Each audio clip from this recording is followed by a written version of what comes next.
Okay, let's dive into the incredible story of the Winter Olympics. And trust me, it's way more surprising than you might think. We all know the iconic rings and the thrilling sports, right?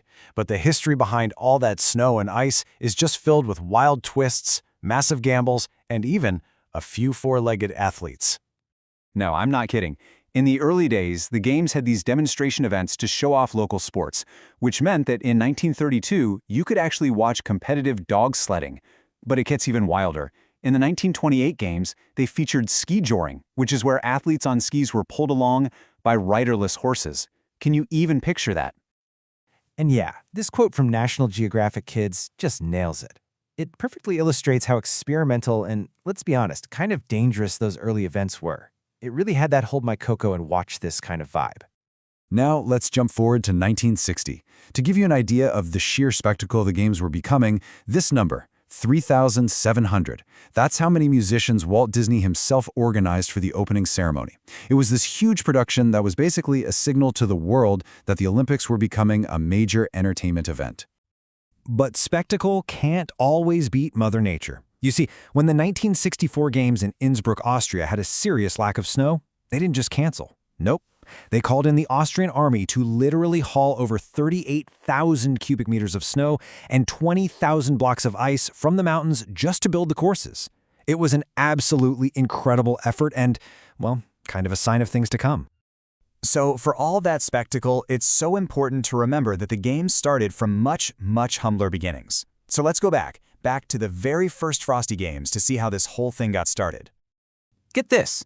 The first event, back in 1924 in Chamonix, France, wasn't even officially called an Olympics. It was the International Winter Sports Week. But it was such a huge success that they retroactively named it the first Winter Games. And the growth since then? It's been absolutely explosive. We've gone from just 16 nations and about 250 athletes to the massive global event that we all watch today. Now, that journey wasn't always a smooth one. The Games were actually canceled twice because of World War II. And for decades, the Winter and Summer Games happened in the very same year. But in 1994, there was a major shift. The IOC decided to put them on a separate 4-year cycle, which is why we now get an Olympics every 2 years, alternating between summer and winter. So how did a small, rustic festival become the global spectacle that we know and love today? Well, the answer involves technology, money, and some seriously cool new sports. Television was really the main ingredient in this recipe for growth. It brought all the action right into living rooms all over the world, creating this gigantic audience. And of course, that audience attracted lucrative broadcast rights and huge corporate sponsorships, which fueled the Games' explosion into a multi-billion-dollar enterprise. And what were people watching? Well, the introduction of these adrenaline-fueled sports like snowboarding and freestyle skiing in the 90s brought in a whole new, younger audience. These sports also completely shifted the balance of power, allowing countries like Canada and South Korea to become dominant forces in events like short-track speed skating. But with all that global attention comes global pressure. The Winter Olympics very quickly became more than just a competition. It became a stage for political rivalries and some pretty complex ethical debates. During the Cold War, this was a huge point of tension. You had the Soviet Union and other Eastern Bloc nations fielding athletes who were technically amateurs, but in reality, they were full-time professionals paid by the state.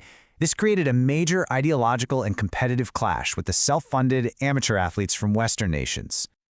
But the Cold War tensions were really just the beginning. The intense quest for victory has led to major doping scandals, which resulted in the creation of WADA, the World Anti-Doping Agency. The pressure on judges has led to some infamous controversies, and the fight for prestige has even sparked political boycotts and straight-up bribery scandals over who gets to host the Games. All of this, the massive venues, the global broadcast, the security, it comes with a staggering price tag.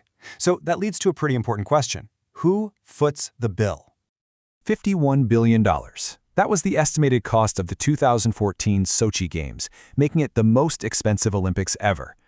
Host cities take on these immense financial risks, driven by the need to build specialized venues and massive security operations.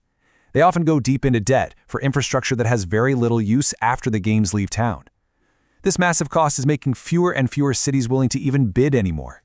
But beyond the cost and all the controversies, the Winter Olympics is now facing a threat that strikes at its very core, winter itself. This slide shows a really stark reality.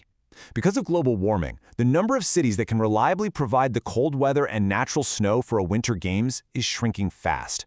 By the end of the century, we could be down to just a handful of viable locations on the entire planet. Remember that story about the Austrian army shoveling snow in 1964? Well, that was an anomaly. Today, relying on artificial snow is the norm, and even that is becoming difficult in many former host cities. This isn't some distant problem in the future, it's an existential challenge that's happening right now. So that leaves us with a pretty big question. For a global event that is built on snow and ice, what happens when snow and ice become rare commodities? The next chapter of this incredible story is going to be about adaptation, innovation, and maybe survival itself.